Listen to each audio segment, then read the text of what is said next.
بسم اللہ الرحمن الرحیم۔ سورۃ ابراہیم 13واں پارہ، آیت نمبر 22 کا ترجمہ یہ ہے: وقال الشیطان لما قضی الامر، اور شیطان کہے گا جب فیصلہ سنا دیا جائے گا، ان اللہ وعدکم وعد الحق، بے شک اللہ تعالی نے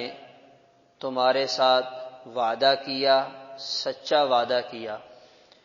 ووعدتکم فاخلفتکم، میں نے تمہارے ساتھ وعدہ کیا اور وعدہ خلافی کی، وما کان لی علیکم من سلطان، میرے لیے تم پر کسی قسم کا کوئی دباؤ یا زور زبردستی نہیں تھی، الا ان دعوتکم، سوائے اس کے کہ میں نے تمہیں بلایا گمراہی کی طرف، فاستجبتم لی، تم نے میری بات مان لی، فلا تلومونی ولوموا انفسکم، تم مجھے ملامت مت کرو، اپنی ذات کو ملامت کرو، ما انا بمصرخکم، میں تمہاری کوئی مدد نہیں کر سکتا، وما انتم بمصرخی، اور تم میری مدد نہیں کر سکتے، انی کفرت بما اشرکتمون من قبل، میں انکار کرتا ہوں اس چیز سے جو اس سے پہلے دنیا میں تم نے مجھے اللہ کا شریک بنایا، ان الظالمین لہم عذاب علیم، بے شک ظالم لوگوں کے لیے دردناک عذاب ہے۔ اللہ تعالی نے اس آیت میں قیامت کا ایک منظرنامہ ذکر کیا ہے۔ تمام انسانیت کا فیصلہ ہو جائے گا اور اس میں جنت والے جنت کی طرف اور جہنم والے جہنم کی طرف چلے جائیں گے۔ تو انسانوں سے جب پوچھا جائے گا کہ بتاؤ تم نے نافرمانی کے راستے کو کیوں اپنایا اور گناہوں والی زندگی کیوں گزاری، تو انسان کہیں گے یا اللہ ہمیں شیطان نے غلط راستے پہ ڈال دیا تھا، شیطان نے ہمیں غلط راستے پہ ڈال دیا تھا، آپ ہم سے پوچھنے کے بجائے شیطان سے پوچھیں اور اس کی پکڑ فرمائیں، ہم اس معاملے میں بے قصور ہیں۔ اپنے گناہوں کو اور اپنی نافرمانی کو شیطان کے کھاتے میں ڈال کر اپنے آپ کو بری کرنے کی کوشش کریں گے۔ اللہ تعالیٰ شیطان کو بھی بلائیں گے اور کہیں گے یہ سب لوگ تمہیں قصوروار ٹھہرا رہے ہیں کہ تم نے انہیں غلط راستے پہ ڈالا تھا، تم اپنی صفائی پیش کرو۔ تو شیطان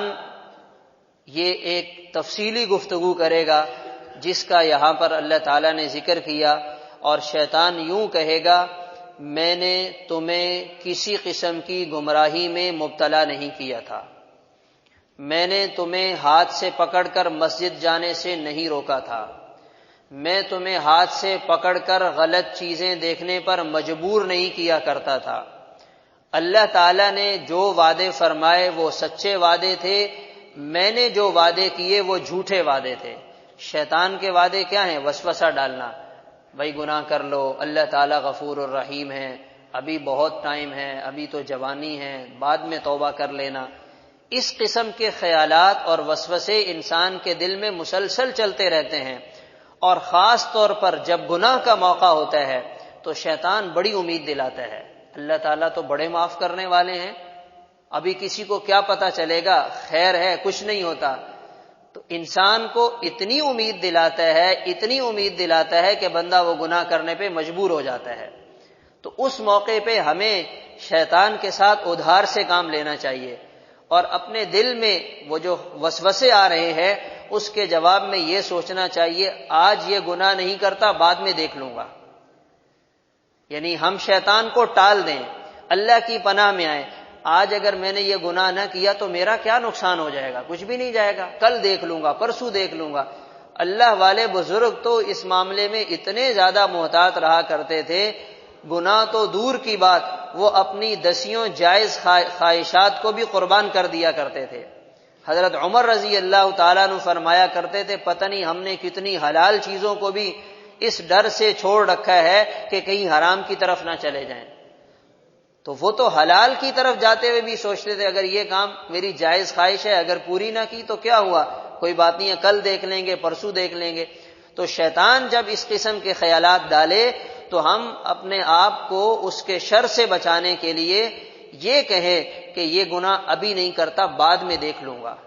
جب اگلے دن آئے اس کے بعد میں دیکھ لوں گا، میں یہ گناہ کروں گا اللہ ناراض ہوں گے، کتنا نقصان ہو جائے گا۔ تو ہم نے بڑی حکمت کے ساتھ اور بہت احتیاط کے ساتھ اپنے آپ کو شیطان کے وار سے بچانا ہے۔ یہ اس کی عمر بھی زیادہ ہے، اس کا تجربہ بھی زیادہ ہے، اس کا علم بھی زیادہ ہے۔ یہ اتنا خطرناک دشمن ہے، ایسی جگہ سے اور ایسے موقع پہ وار کرتا ہے کہ سالوں کی محنت ضائع ہو جاتی ہے،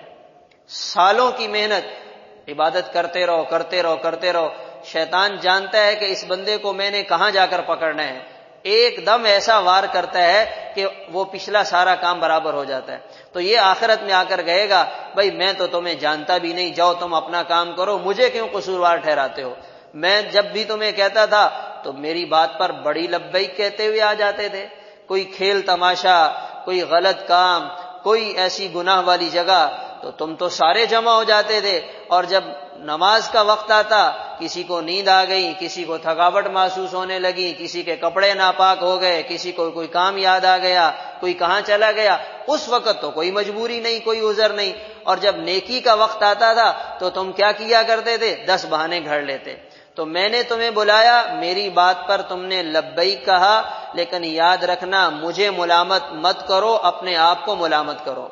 نہ میں یہاں تمہاری کوئی مدد کر سکتا ہوں نہ تم میری مدد کر سکتے ہو۔ آج ہم سارے ہی پکڑ میں آ گئے ہیں، انکاری بھی ہو گیا اور اقراری بھی ہو گیا کہ میں نے جو کرنا تھا وہ کر لیا، میرا بھی نقصان ہو گیا، تمہارا بھی نقصان ہو گیا، آج مل کر اس کی سزا بھگتیں گے اور اس کو برداشت کریں گے۔ اور آپ صلی اللہ علیہ وسلم نے حدیث پاک میں اس طرح کی ایک بات بتلائی کہ انسان کے کچھ دوست، یار، بھائی وہ ہوتے ہیں جو انسان کی زندگی تک اس کا ساتھ دیتے ہیں، جب تک زندہ ہے اس کے ساتھ ہیں، جب روح نکلی، جان گئی تو دوستی ختم۔ کچھ دوست یار ایسے ہوتے ہیں جو تھوڑا آگے تک ساتھ جاتے ہیں، چارپائی پہ ڈالا، کندھوں پہ اٹھایا، قبرستان میں لے کے گئے، قبر کی زمین پہ لٹا دیا، اوپر مٹی ڈال دی اور اینٹیں لگا دی اور واپس آ گئے۔ انہوں نے تھوڑی زیادہ محبت کا اظہار کیا۔ یہ دو طرح کے دوست ہیں۔ اور تیسرے دوست وہ ہیں جو انسان کے ساتھ قبر میں بھی اس کے کام آتے ہیں، اور وہ انسان کے نیک اعمال ہیں۔ اور آج نیک اعمال کے لیے انسان کے پاس ٹائم نہیں ہے، دوستوں یاروں کے لیے تو ٹائم ہے، مگر نماز کے لیے، نیکی کے لیے، عبادت کے لیے فرصت ہی نہیں ہے۔ تو انسان کو یاد رکھنا چاہیے کہ آج جو بھی وہ غلط کام کر رہا ہے شیطان کے کھاتے میں ڈال رہا ہے، یہ محفوظ ہو رہے ہیں اور شیطان صاف انکاری ہو جائے گا۔ انی کفرت بما اشرکتمونی من قبل، تم نے مجھے اللہ کے ساتھ شریک ٹھہرایا، اللہ کی فرمانبرداری جو کرنی چاہیے تھی اسے چھوڑ کر میری بات مانتے رہے، آج میں اس سے اعلان براءت کرتا ہوں، اس سے بیزاری کا اظہار کرتا ہوں۔ ان الظالمین لہم عذاب علیم، بے شک ظالم لوگوں کے لیے دردناک عذاب ہے۔ تو اس لیے میرے محترم دوستو عزیزو، ہماری یہ زندگی بہت قیمتی زندگی ہے، ہم نے اس زندگی کو ضائع نہیں کرنا، ہم نے اس زندگی کو بنانا ہے، اور اس زندگی کے ذریعے آخرت کی ہمیشہ ہمیشہ والی زندگی جو اربوں سال، کھربوں سال سے بھی زیادہ ہوگی، اس کو ہم نے کارآمد بنانا ہے تاکہ وہاں پہ ہمارے لیے کسی قسم کی کوئی پریشانی نہ ہو۔ اللہ تعالی عمل کرنے کی توفیق عطا فرمائے۔